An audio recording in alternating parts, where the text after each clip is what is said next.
Welcome to our wonderful agents and investors from across the country. Today is Thursday, July 27th, 2023, and this is All the Leads Mastermind podcast number 439. Welcome back, Bruce. The floor is yours, sir. It's good to Yeah.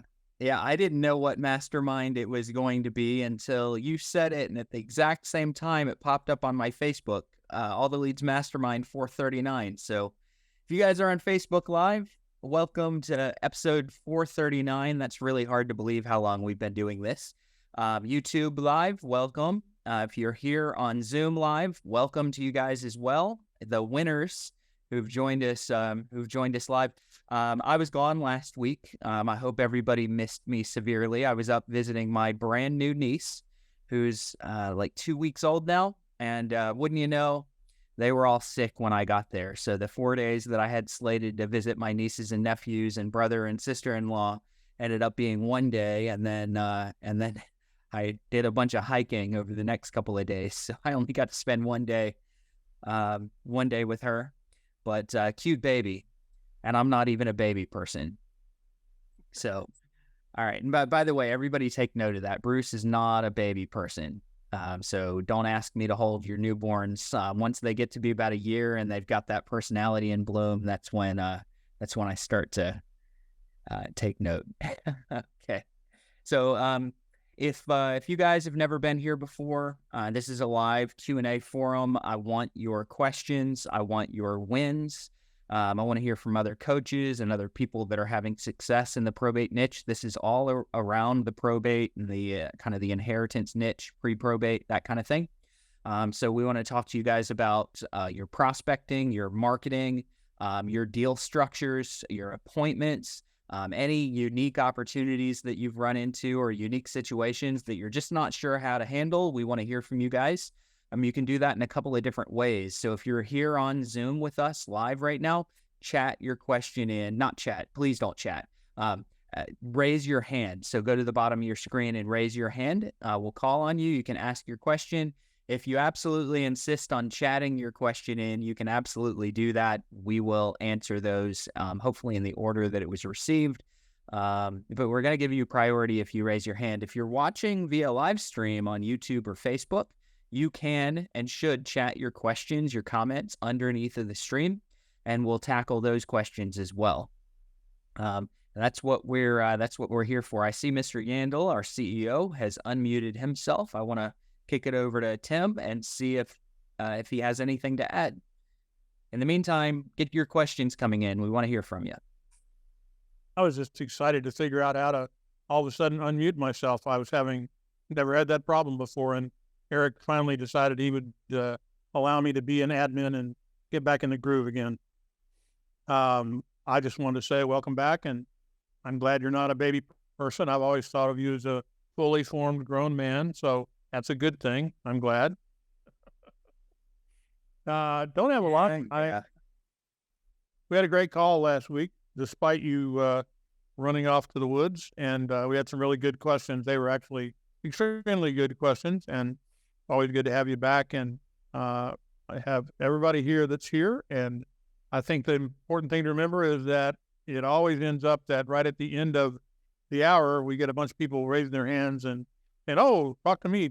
So please get your hands in the air if there are things you want to talk about early. We'd love to hear from you so we can make it a good meeting. And it is all about you. We prefer to respond to what you have to say, not to preach and tell you wonderful things that we think of. We'd rather be talking to you about what you want to talk about. And with that, Bruce, I'm going to turn it back to you, buddy. All right. Well, while I'm waiting on some folks to pop their hands up and start chiming in, I want to open up the call by talking to you guys about a few coaching sessions that I've had over the past week or two, where folks are going with kind of a generic type of message when they go to their audience. The generic, hey, I'll help you with this turnkey type of service, definitely works. We provide that. You're going to see that in letter templates. You want to use a kind of a comprehensive concierge type of turnkey service when you're making your offers to the families that are going through probate. There's very little worse when you've lost a loved one, and let's say it's someone you're really close to, like a spouse. There's not much worse than saying, sorry, your wife died. Do you want to sell the house? And we need to recognize that that's what people hear, even if those aren't the words that you have used or the words that you have written in your letter. So you want to offer kind of a turnkey type of service to help with the entire probate process. It's really important for you guys to be able to help with the probate process and present yourself as someone that helps with more than just getting a house, making money on a house.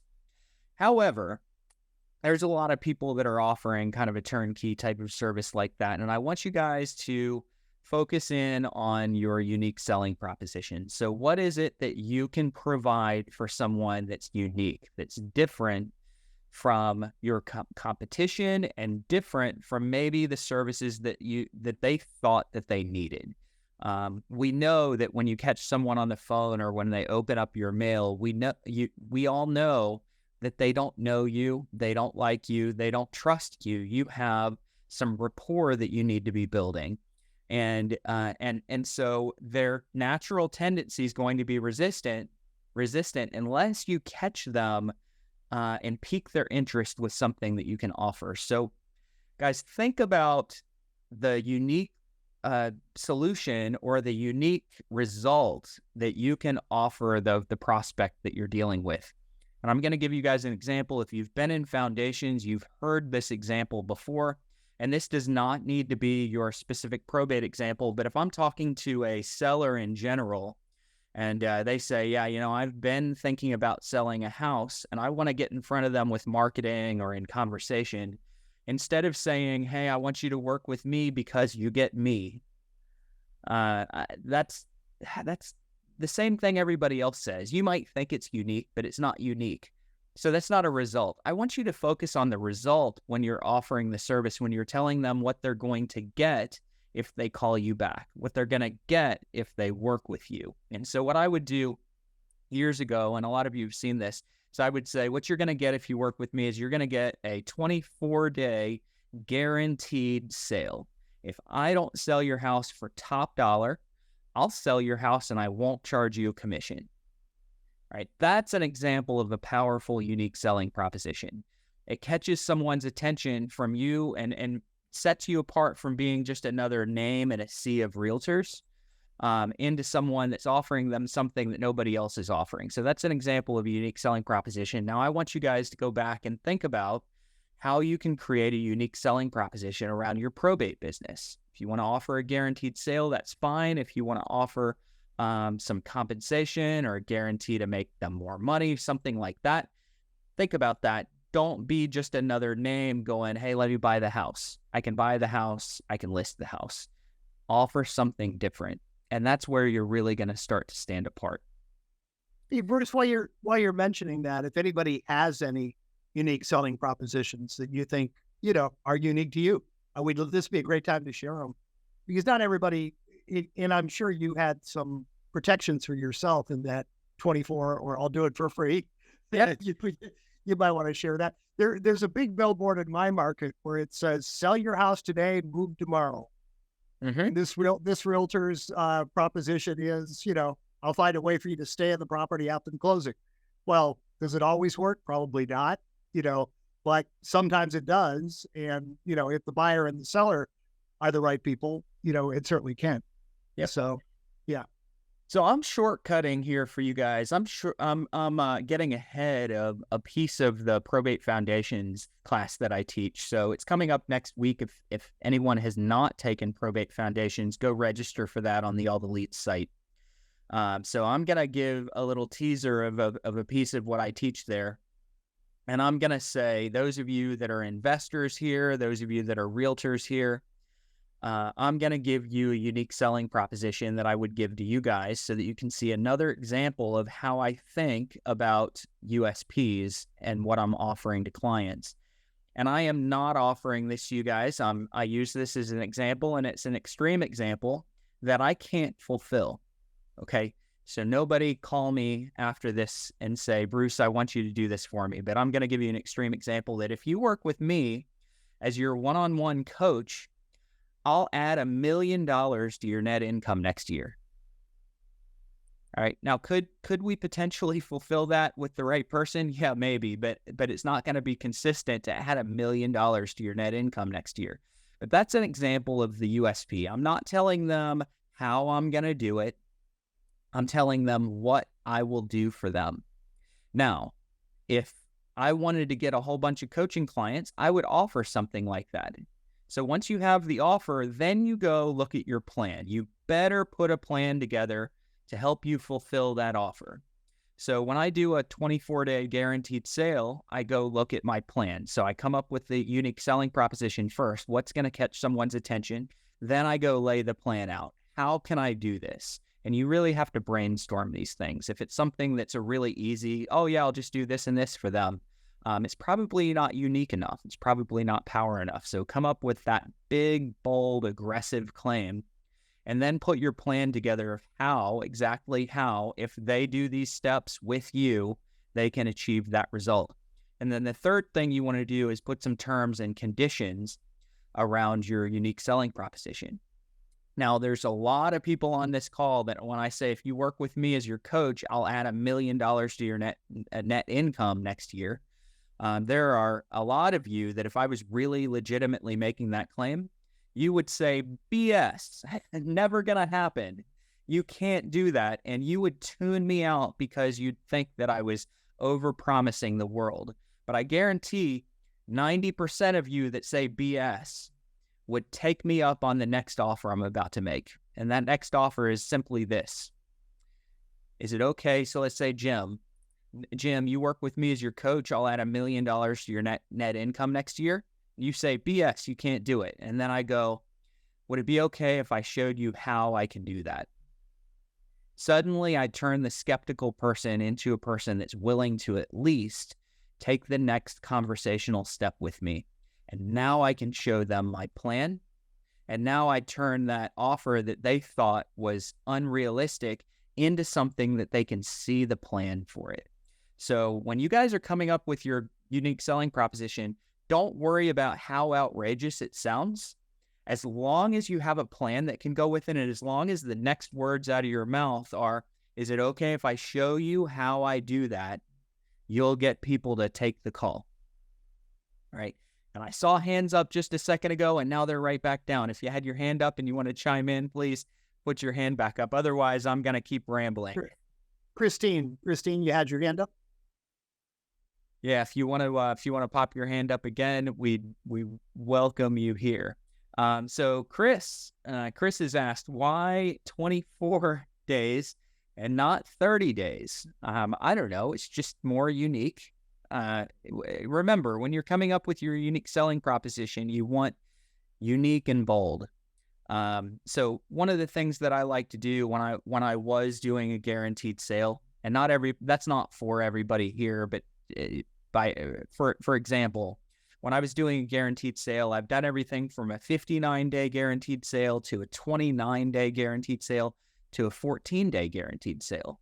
And what I do is I take the average days on market in the area and I cut it in half at least. If not, I cut it down to a third of the average days on market. So if the average time on market in your market is 14 days, you don't want to run a 14-day guaranteed sale.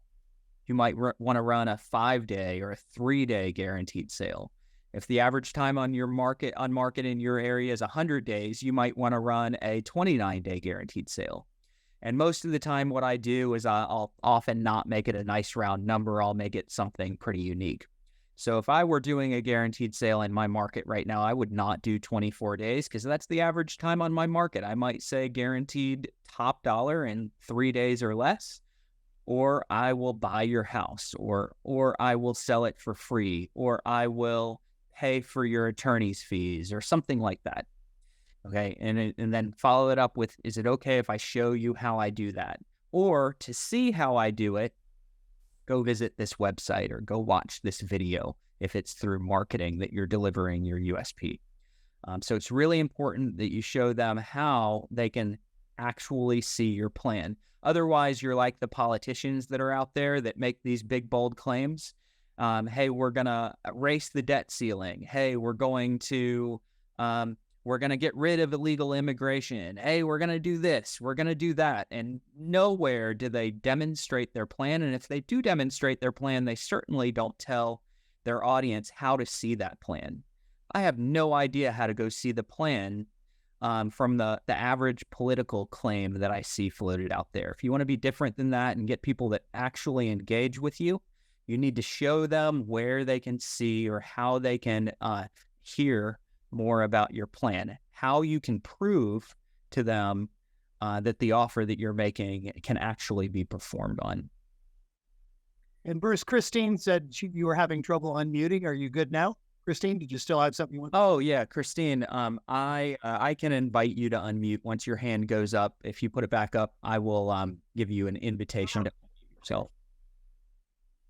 And There you go. Hey, how are you? Good to see you. Just muted. Is she muting it? Okay, hold on. Well, there we go. Go ahead. We got you now. can you hear me now? Yeah. Cool.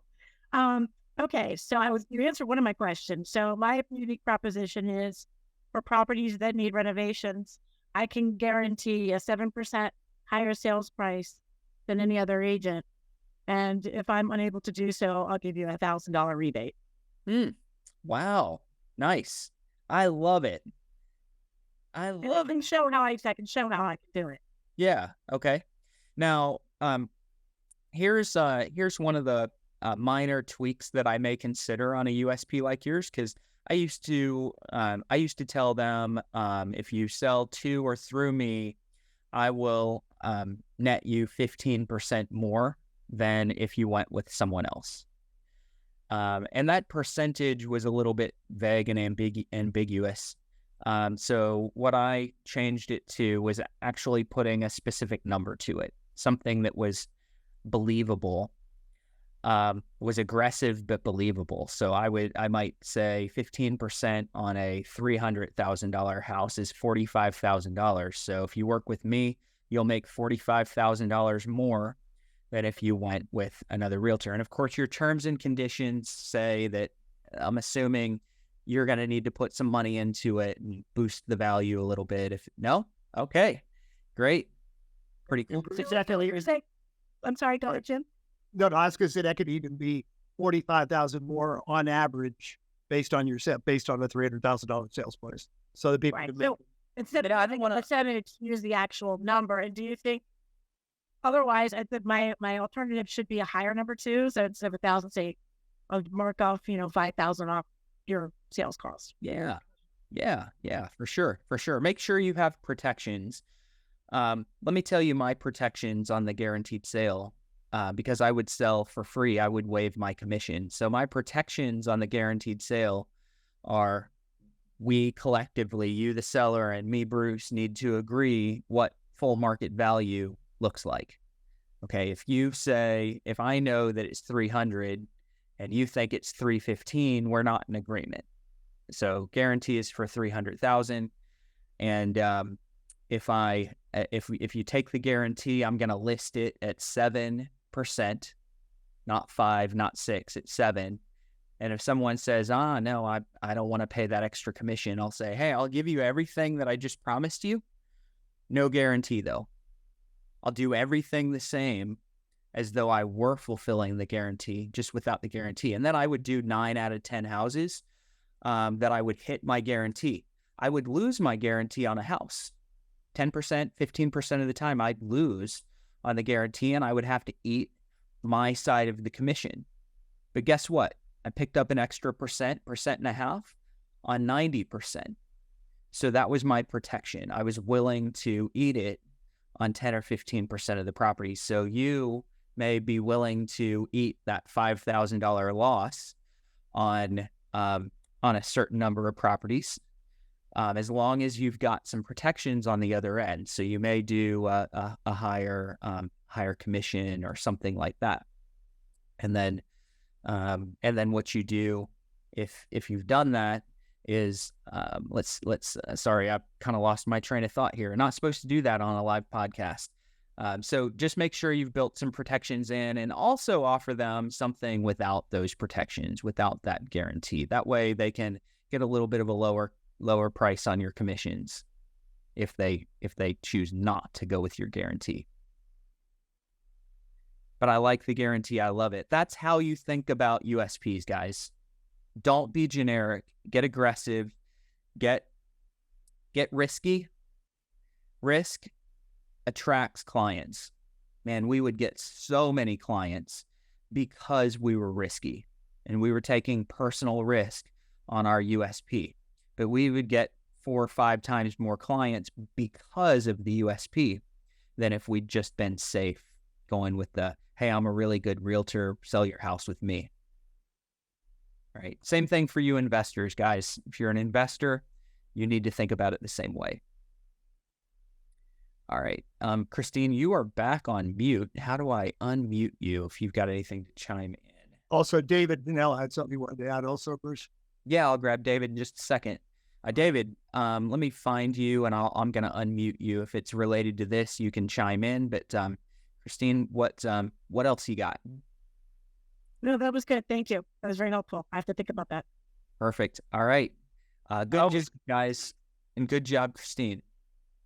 David, I was going to say, just we go in, if there's other investors that already visit the property when we get there, if we're not the only one or being the only one interviewed, we'll guarantee that price, that the highest price from the investor. And we always know the highest one's always kind of fake, unless it's one of those that they haven't visited the property. So we just did that and then got them $40,000 more on a sale. So it was really good.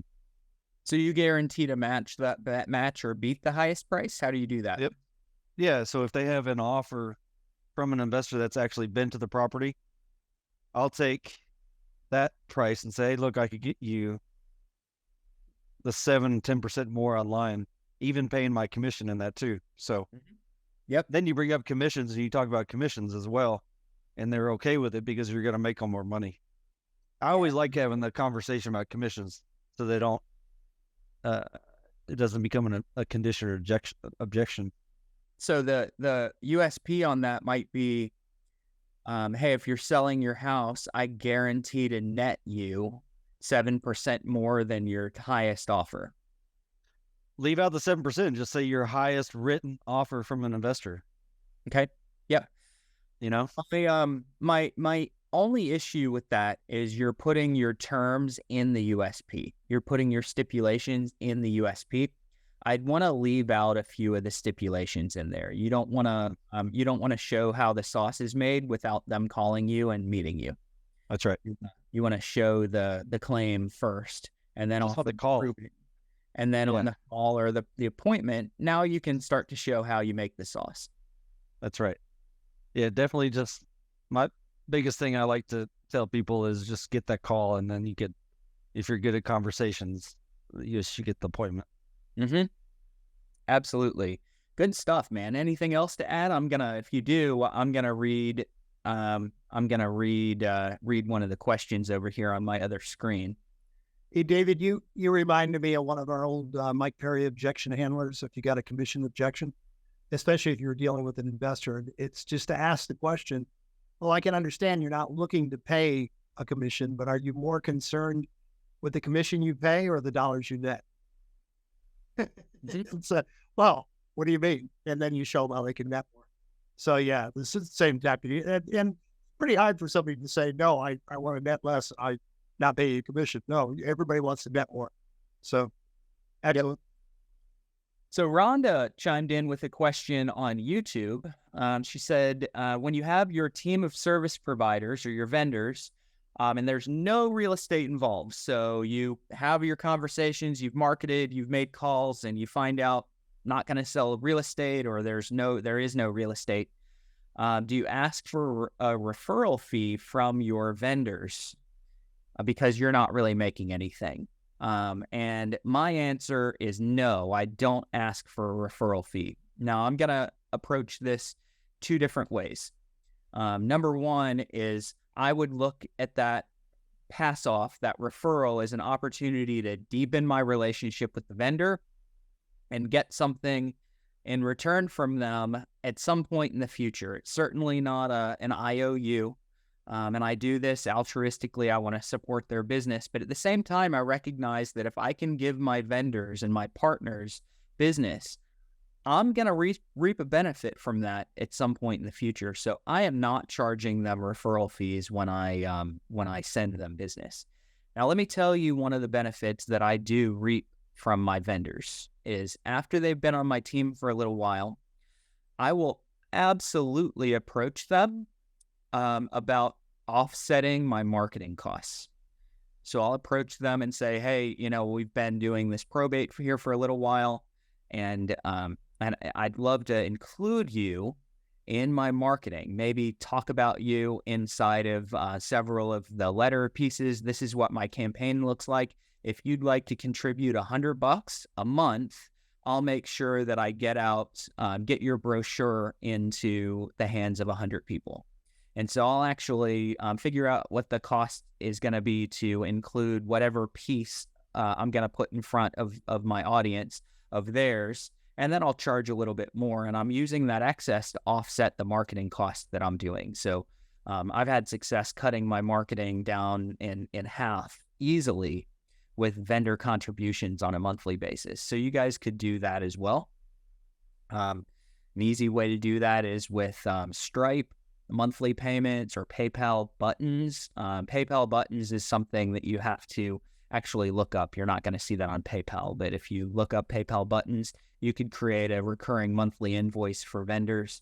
So Rhonda, I really like going after vendors that are going to contribute into a monthly marketing campaign, and they're going to give $100 or $200 to get their name in front of my audience. And then I use that marketing that I'm sending for them, but I'm really sending marketing for both of us.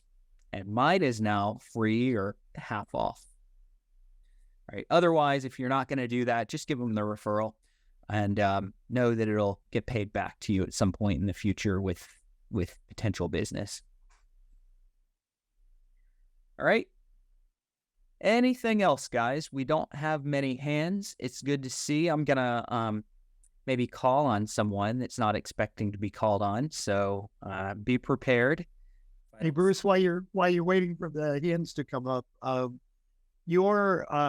the value of what you said about making a outrageous USP that gets your attention, it reminded me of something years ago.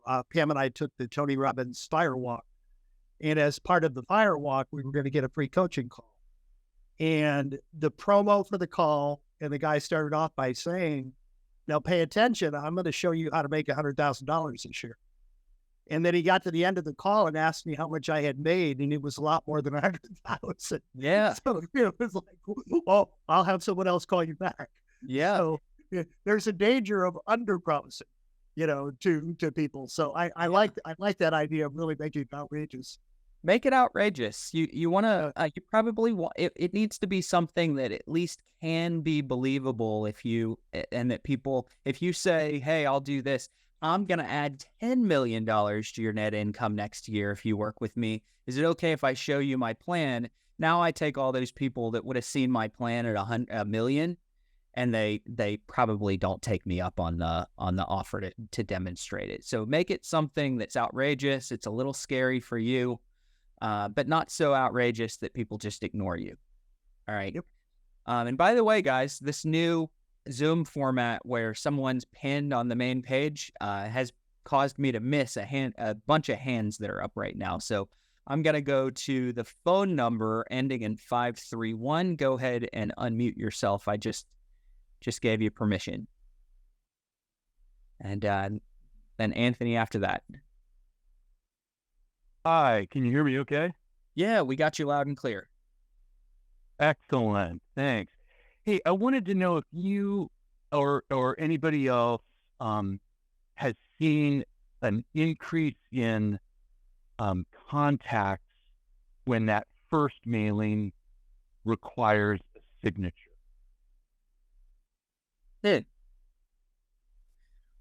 Great question. I like to think that I've thought of everything, and I've never thought of that. I'm sure there's 1,000 other things that I've never thought of, but I've never thought of that. It's funny. Yeah, I go ahead. A few years ago, and this is Tim's gonna start cringing. There was a mistake that was made a few years ago with bulk email, where those that are doing pen mailings, the post office did not accept the batch of pen mailings that all the leads had sent out. They accepted it, but when it arrived at the receiving party's address, the post office put a note on their door saying, "You have an unpaid package here." Now, the client and all the leads had paid for the package, and so the receiver would have to go pay $3 to get their mail, and then they'd open the mail that they paid $3 for, and it was marketing. And it was just a awful, dreadful situation, and honestly, it was a post office glitch. But there were so many conversations that were had around that, and I think that the agent at the time offered to send them $20 for their trouble, and really calmed people down. Now, that's a really expensive piece of marketing. Not only was it a bulky pen mailing that they paid more money for, but now all of a sudden, everyone that called and complained, they had to send them $20 extra. But I'll pay $25 to have a conversation. Even if it's someone mad, and I get to hopefully disarm them. So I'm not telling you guys go do that. That's certainly an uncomfortable call to field when someone's mad because they had to pay for your marketing. But it really goes to certain things that you can do to force return calls. And so I would like to also put that question that you just asked out to the audience and anyone else that's ever required a signature on your first mailing. Please chime in and let us know your results. I think it's a brilliant idea. I think it's an absolutely great idea. You might want to try it and then tell me how it works. Be our beta tester. Okay, yeah, because I don't think it's that much more on the postage. I'm doing kind of a 9x12 flat that actually goes as a package because it's got the pen, you've got, some other reference material about probate in our state. And I always see the, require signature option. And I thought, well, I wonder if that really does. So yeah, I will try it. And I also want to compliment you guys, the disrupting script when you first get them on the phone to ask if they recognize your name. That it works brilliantly. It gets people to talk more than any other opener. So thank you for that. I love it. When I used to use is my name familiar to you? I would have people that I know flat out have never heard my name before. I know it. And they'd go, yeah, absolutely. And most people don't do that. Most people go, no, I don't think so. But that few seconds that they're thinking about, no, I don't think so. Guess what they're not thinking about? How do I get this jerk off of the phone? They're not thinking about that. At least it makes them think about something other than disrupting or interrupting the flow of the call. Yeah. And then I'll jump in, after half a beat, say, oh, sorry, I'm just a realtor, sent you some information about probate a little while ago. Just want to see if you got it okay. And then it's very, I don't know, it's so disarming. It really works. Yeah. Man, I love it. Great. Well, thanks. I'll try the signature required and see what we get. Okay, sounds good. Looking forward to hearing the results. Thanks. All right. Let's go to Anthony. Anthony Murdoch, go ahead and unmute yourself. Hey guys, can you hear me? Yes, sir. Okay, I have a situation. I'm trying to better understand. Maybe I can get some advice. Okay. Yep. Did we lose Anthony? I was going to say we may need more details than that. Yeah, there he is. Okay. You're back. Yeah. Yes. I have a son is the PR for his father's estate. He wants to sell his father's house, but the problem is his father had a huge medical bill. Then the medical bill is not tied to the house, but it's pretty much one of those things where it has to be taken care of now that he's going through probate. So with this medical bill, it's like over $100,000. He can't. There's just no room for him to sell the house because he has a $100,000 medical bill. Mhm. So I'm trying to figure out what's the best advice. I know the first thing that pops in my mind, maybe negotiating that medical bill down, possibly, which makes the deal work out. That's the one thing that pops in my mind. And then the second thing that pops in my mind is to maybe sell the house for what it's worth, not make any money, not have on paper, have it not look like he makes any money, and then cut the family like a check. Oh, they just want to at least walk away with $15,000. That way they get something out of it. Does that make sense? Yeah. Are you a realtor or an investor? I'm both. Okay. Right. So I'm looking at it from this one is more of an investing standpoint. He's like, Anthony, I'm about to walk away from this because there's nothing, I can't do anything with this house. So I'm trying to figure out a creative way for them to walk away with something. Mm-hmm. Yep. Now, since you're a realtor, this certainly makes it a little bit more risky. If you were an unlicensed investor, it would be less risky to cut them a check. Being a realtor, there's certainly the risk there. I think it's more of a gray area, but I'm certainly not going to tell you it's a gray area. Go for it. But that's certainly a possibility to be able to cut them a check, especially if you're wearing your investor hat to do the deal. Check the legality. Another question that I would have is, which state are you in? I'm in Florida. Florida. Okay. Talk to an estate planning and a probate attorney and find out more than one probate attorney, because one may not know this. I talk to a lot of attorneys, and they're not all experts in probate. They don't all know the laws around this particular thing. But in a lot of states, there is a mechanism to carve the real estate out of probate. So you may be able to take the real estate that's been now put inside of the probate and take it out of probate and let whatever the medical debt needs to be paid, cover that out of personal property, out of bank accounts, out of things like that, and then sell the house. So in a lot of states, you can take the house out of probate once it's been put in. So talk to a few attorneys and see if that's possible, because that's the best possible scenario is if you can take the house out of probate altogether. Anthony, a simple question. I assume the medical debt, whoever's owed it, has put a claim in on the property? That's exactly what happened. Yeah. Yeah. Oh, Okay. They put a claim in on the property. Okay. On the Yeah. estate. On The estate, On the because I checked the records. It's not tied to like the dad's house. Yeah. So it's on the estate. Yeah. yeah. So I see some of our really valuable subscribers and friends of ours. I'd like to put out to, and I know that there's several of you that know what you're doing. Just the names that I see here that may have dealt with this would be Bill Gross, Winston Covington, David Pinnell. If anyone else has dealt with a situation like this, raise your hand and chime in. I'd love to hear from someone else that has some experience with it.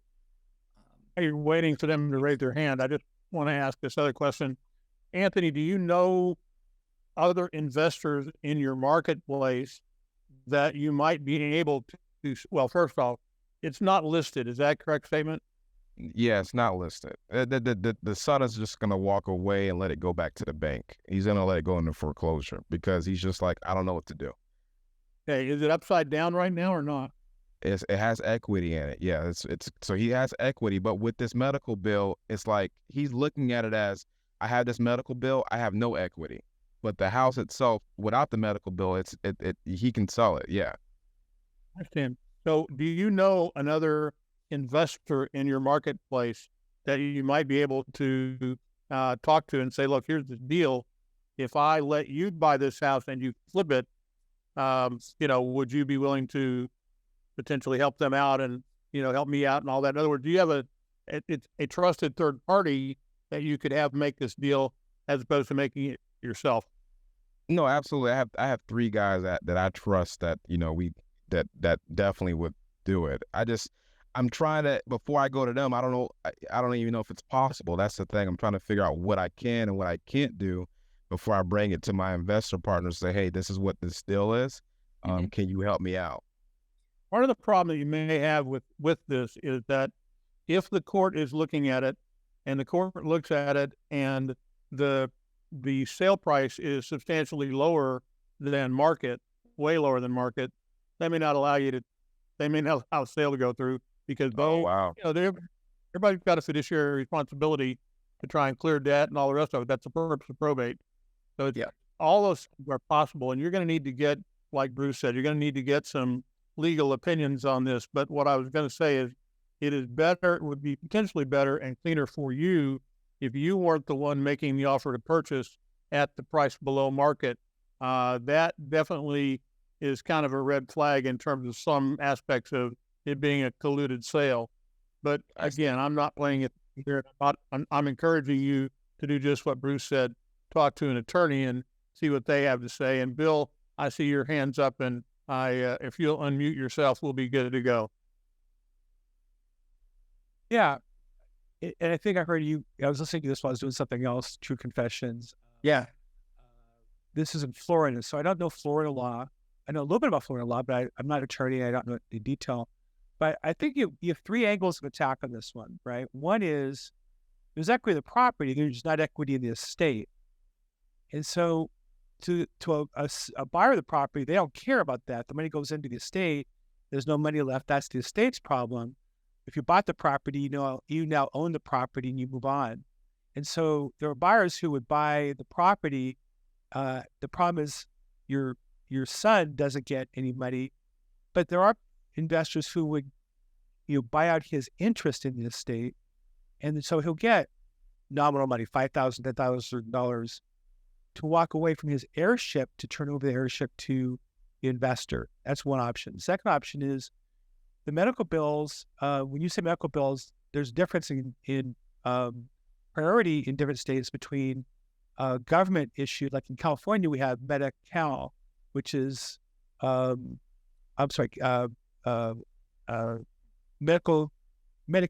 but it's the state program in California called Medi-Cal. I don't know what it is in Florida. So they have a different priority than standard bills. Also, they may not catch. There's a time period for creditors that gets posted, and they might miss it. So it might be worth it, number one, just to open the probate and notice them, and then when that time period's gone, if they have an act on it and they fall through the cracks, not the Medi-Cal ones in California, but the other bills may or may not be, and they may or may not be legitimate bills. You can always contest them. And the third thing is, it's like any other lender, it's a short sale. But at the end of the day, the lender isn't going to get paid. Now, the problem here is it's not a short sale because the lender's going to be able to foreclose. It's again the probate estate that's going to be held short. But that doesn't mean that the lender might not like to avoid foreclosure. It might take a little bit off in order to avoid. So it's worth negotiating. So I would say you have three angles of attack on that one. And to me, I would not let it go. I would try to work all three angles at the same time if I could. Mm-hmm.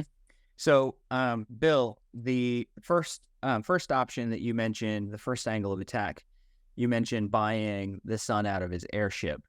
Isn't that going to just put the buyer that's buying the heirship, put them in the upside down situation?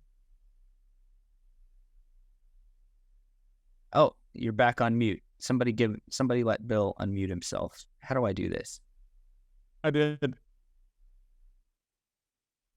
There you go, Bill. Go ahead and unmute yourself. Okay. So the new heir might not the heir, yes, not the buyer. And so even I don't know about being upside down, but if the buyer buys out the heirship and part of that requirement is that the son, in this case, sell the property. So at least the money goes into the probate. So again, I don't know the numbers, but let's say, for example, the proceeds are $100,000 and there's $200,000 worth of bills. At least the estate gets $100,000 towards the legal fees and the bills. So it's still in the best interest of the estate to sell the property and maximize the value of it. So I don't think anybody would stop to sell if there's equity in the property. But there's two different levels of equity here. There's equity in the property and then there's equity in the probate estate. So I think everybody would be on board to get 50 cents on the dollar or 80 cents on the dollar or 20 cents on the dollar. So again, buying out the heirship would be for the probate, but more important than that, you're only giving him the money so that he'll go ahead and sell the property to you. And if he sells it to you, again, if you buy it, you own it. You don't care what happens to the probate estate. That's their problem. I don't know if protections would be on selling it too cheaply as far as court confirmations or court procedures in Florida specifically. I don't think there are any. But that said, you have to comply with it. But once the sale's done, the new buyer has title insurance. They own the property. They don't care if the probate estate is short. And again, the probate estate may only have $100,000 to settle $200,000 worth of bills, but the probate estate rather do that than stiff everybody. And Bruce, if I heard your question right, I understand Bill's answer. It was almost like a quitclaim deed. With a quitclaim deed, you get the rights, but you don't necessarily owe the mortgage. You get the right to the property. So the heir would maybe have the right to sell the property, but that doesn't necessarily make him liable for the other debts of the estate. Like any heir, they are entitled to a percentage of the proceeds, but no heir is obligated for the debts of the creditor. The executor is liable to process everything properly. So there's one thing to be a little careful about is what you don't want to do is sign on either the son may not want to, you may have to step in as executor. As executor, you have to follow the procedures. And so you could not, for example, sell the property on the cheap to your friend and stiff the creditors. You would, in that case, have to document, hey, I did everything I'm supposed to do. Here's an appraisal or here's a court confirmation evaluation. And we got the best price we could. And then all we have left is this money. And as an heir, I'm not getting anything because we're paying off creditors. So you're right, though. As an heir, you don't get the liability. The executor is liable to manage things for the fiduciary interest of the estate and include creditors. Got it. Yep. Regardless, it certainly behooves you to, Anthony, to go sit down with quickly, find an attorney to go ask some quick questions in terms of what you can and can't do based on not only this particular issue, but some local nuances as well. You never really know what you're going to find until you ask. And so certainly, that's kind of where we started. Get an attorney's opinion about this before you start taking action. Bill's got a very creative solution here. That'd be great if it will work. You just don't want to do something that's going to run you afoul of either losing your license or being afoul of the law. What, Anthony? I'm also in Florida. It's funny, while we were talking, I just got a call from United Healthcare from my mom passed away in 2019. They're still trying to collect her medical bills. The estate's been settled for years. And they started at about 5 cents on the dollar. And they'll go down from there. Now, this company may be a little more aggressive because they're aware that there's equity, but you would be amazed how much you may be able to negotiate those bills, even in that circumstance. They're kind of bottom feeders as far as taking what they can get, as a generic statement. So that may be your last resort to try to negotiate that. I'm not even sure it's last resort. It might be front resort. But first thing is, let's see if we can carve that real estate out of the estate. Now that it's in there, and now that there are debts that exceed the value of the estate, the answer may be no. But what a great excuse to build relationship with some attorneys. If I were to call 5 attorneys and say, hey, I'm a realtor and investor in the area, and I'd like to talk to you about getting your referrals, 0 are going to call me back. Maybe 1. If I call 5 attorneys and I say, hey, I have a situation and a client, 4 will call me back. So you use this as an excuse to not only solve the son's, the heir's problem, but build a relationship with a handful of attorneys that would have been hard to get otherwise. Perfect. Thank you, guys. Yeah. All right. What a doozy, man. That was a great question. I love those. It also makes me feel dumb sometimes, but that's that's okay. What a great question. Bill, thanks for chiming in. I think I understood everything that you had. Do you have anything else that you want to add, Bill, while you're unmuted? No, just thanks for doing the call. I just enjoy listening, and Yeah. I learn every time. Thank you so much. Thanks for jumping in. Okay, I don't see any other hands, guys. If there are, I may just be missing them. No other questions. Jim, Tim, anything to add? Tim, go ahead. I got just one quick thing to remind you. Those of you who have been with us the last 2 or 3 weeks, you realize that we had some really great advice from our favorite mortgage broker kind of guy that we work with here in Florida. We had him on 2 or 3 weeks ago, and then after that, he and his wife put on a 2.5-hour kind of introduction for if you're a realtor, you want to go be an investor, good place to start. And as part of that, they made a special offer about a virtual bus trip and a 2.5-day training course that literally takes it into depth and basically gives you everything you need to know, chapter and verse, about becoming a real estate investor, doing it with other people's money, all the things that you need to know to be able to do that and do it correctly. And that class is now filling up. So in the chat session here, I know that we posted info about that, and I don't want you to miss the opportunity to do this with them. They are as good as it gets in terms of that, and they know all there is to know about it. And the last thing that's up there is there's a link to the page that would allow you to do that, and it's discounted because you're an All the Leads subscriber. So hop in there and go take a look at that and get that done. Also be aware that if you're on this call and you're still not getting leads from us, certainly you should check and see if your county is available. We're growing every week, and we'd love to have you part of our family. And certainly if you aren't aware, we are a significant direct mail house as well.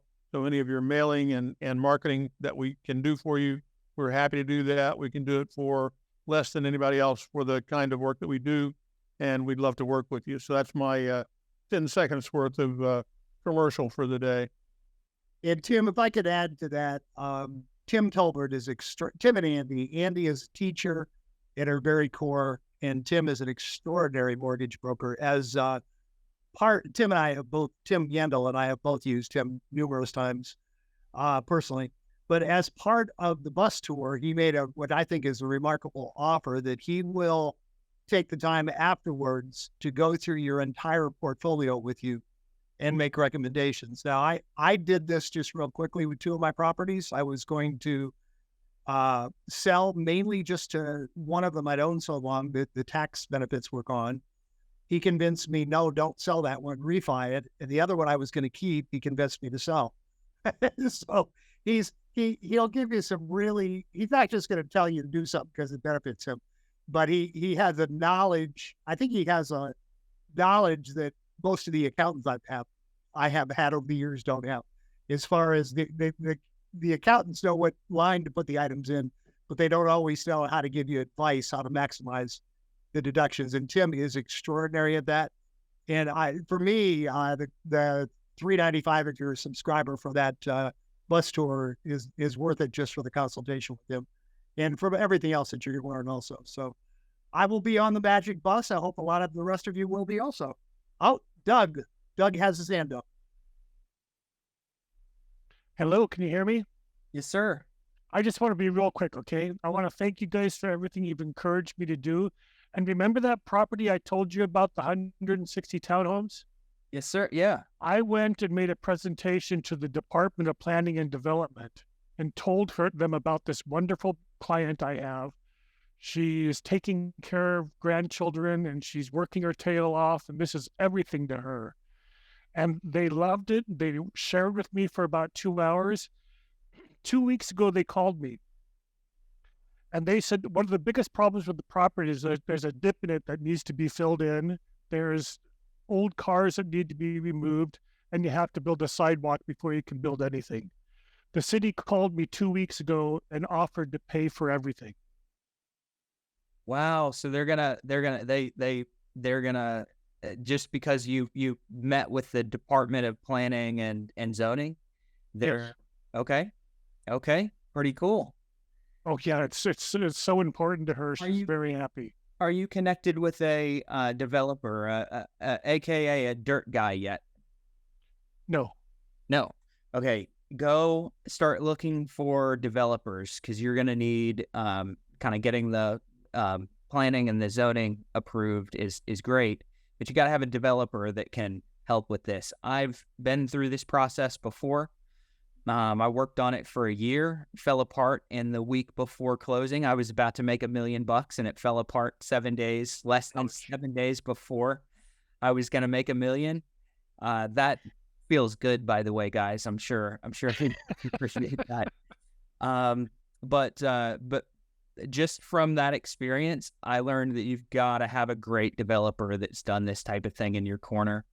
And when you bring them in, make sure that you sign an agreement that they're not going to just push it to their normal listing agents and builders, that that you get to relist the properties after the development is done.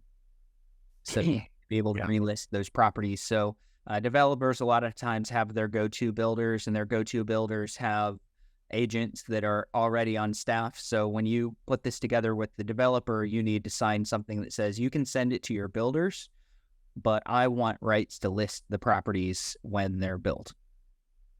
Thank you. Yep. And Doug, they're also in your market while you're looking for the right developer to do that. Also look up commercial real estate consultants. There are consultants who have that as a specialty, and they work with planning and zoning boards and all of the pieces. And if it works out that it's what you're looking for, some of them will take it on a contingent basis. If it's a good enough deal, they'll take it on a contingent basis so you're not out a lot of cash, and they will work with you to make sure they protect your interests and the developer. And they typically are the people who the developer will sometimes work with as well to run something through planning and zoning and all of the other pieces that have to do that, because in every case, there are usually 4 or 5 different governmental entities that you've got to deal with. Depending on where you are, you may have to do wetlands, you may have to do resurvey, you may have to do utility surveys, road surveys, all kinds of stuff. And that's the kind of thing that you get out of someone who's really knowledgeable about all the pieces, and a little bit of an expense on the front end there puts you in a far more knowledgeable situation to deal with that commercial developer if and when it comes to that. Listen. Thank you, Chim. That's great advice. Yeah. And how would you recommend finding a commercial estate consultant? Look, not a state consultant, commercial development consultant. Just start on Google, and commercial real estate consultant in your local marketplace. Put in your county commercial real estate consultant, development consultant, development consultant. Commercial real estate consultant's going to get you about 1,000 people. Development consultant. This is one of those scenarios specifically with the development consultant and a developer, someone that deals with dirt and dividing all the time. You're going to have to chop the revenue, the profit up a few ways, but it's better to chop the revenue up with people that know what they're doing than to flounder on your own and never get it done. So bring in the heavy hitters that know how to do something like this, because this is a potential big deal, and they're hard to land, and they're almost impossible to land when you don't know what you're doing. Thank you. Good advice. All right. Good. Perfect. Okay. Jim, close us out. Yep, right on time. Another awesome call, guys. I want to thank each and every one of you for being here. Particularly thank those that actively participated.